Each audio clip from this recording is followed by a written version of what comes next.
And welcome back to Clue the Movie Podcast, where we watch the 1985 classic 1 minute at a time. We are now on minute 6 of Clue the Movie. My name is Brad Gilmore, and I am joined, as always, by documentarian extraordinaire. You can find him on cluedoc.com. Jeff Smith. Jeff, how are we? Oh, great. That was a good minute. This is a great minute. We're now starting to get to all of the classic characters. That was our best minute so far, definitely. We're now, let's see, this is we now know 5 characters in this movie.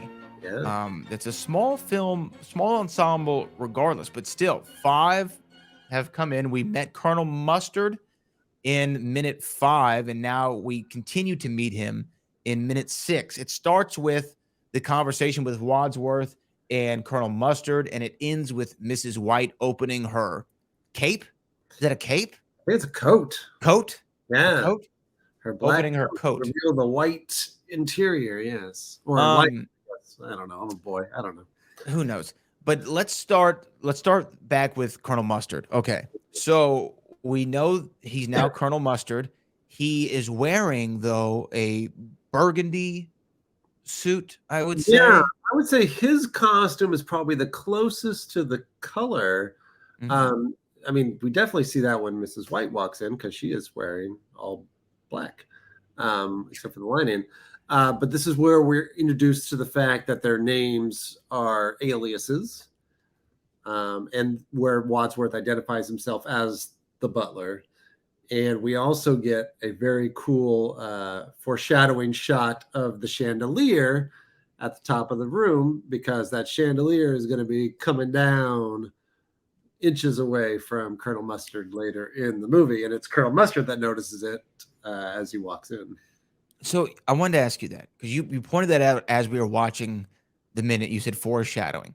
Yeah. This is probably something that your film degree is helping you with, because I've seen the movie. It's helping with nothing, but go ahead. I've seen the movie 1,000 times and never put together that the establishing shot of the chandelier was supposed to be a foreshadow for Colonel Mustard. I never picked that up before.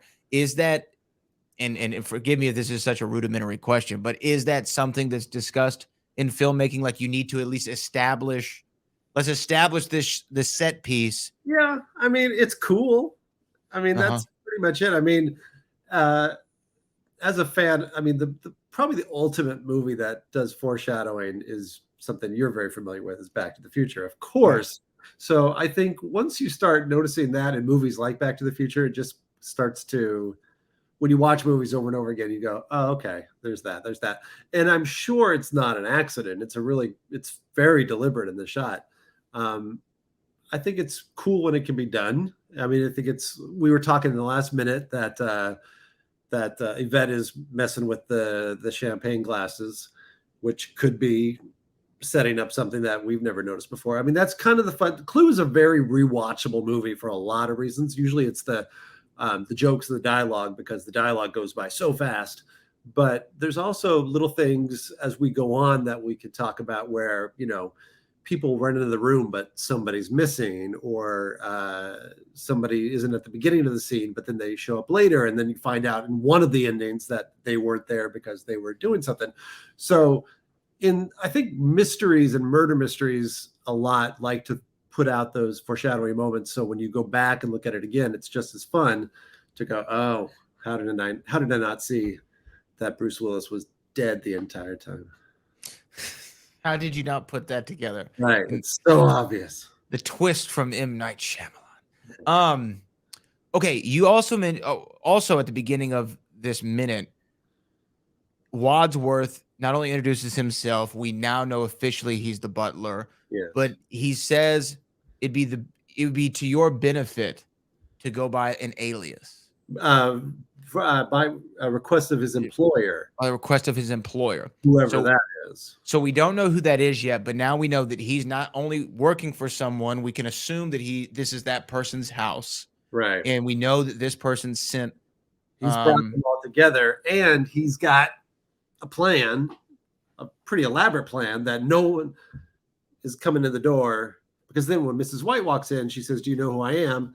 And he says, only that you're to be known as Mrs. White. And she says, yes, it says so in the letter, but why? And he never answers. Right. Yeah, we don't know why. But I guess that's my point again. So going back to Jonathan Lynn, was this the way that he thought, okay, obviously there's no one going to be named Colonel Mustard. Right. There's no one going to be named Professor Plum in real life.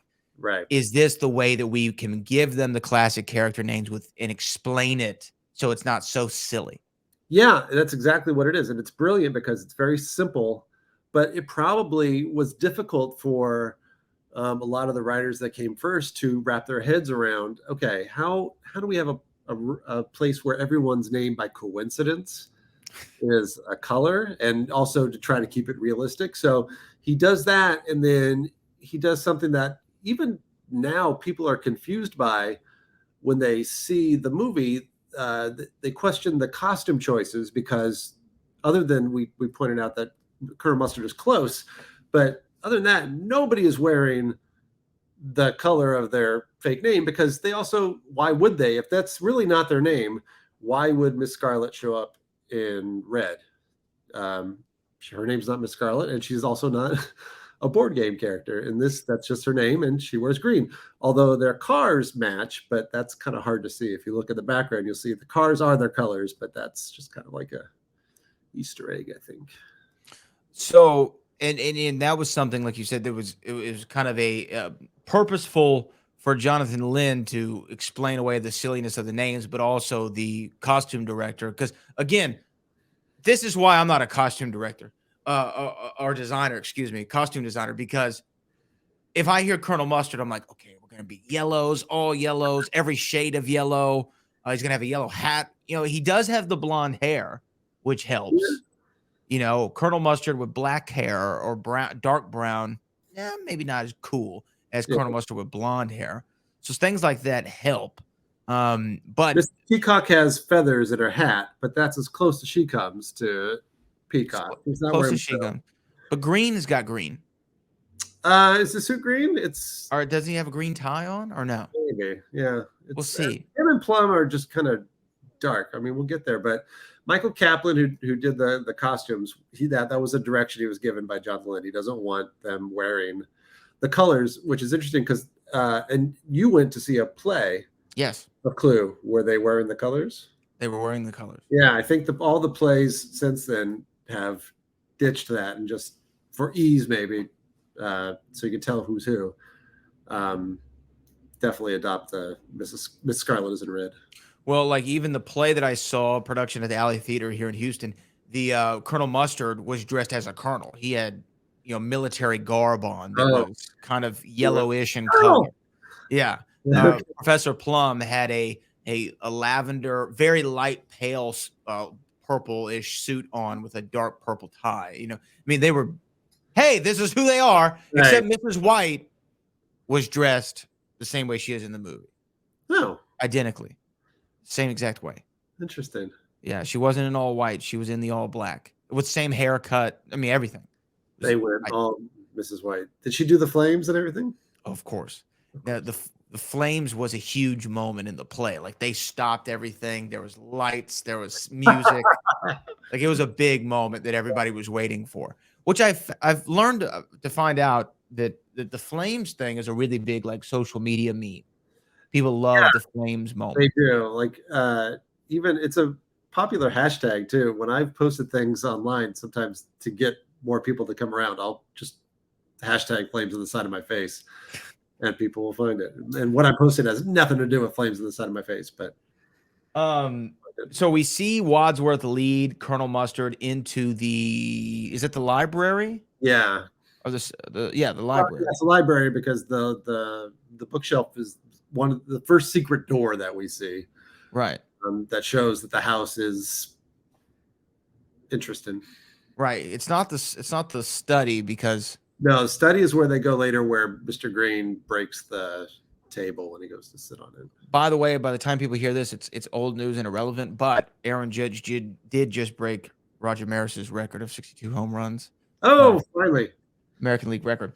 Okay. So we just stamped this in history. Like we were here. This is where we were when it's 2022.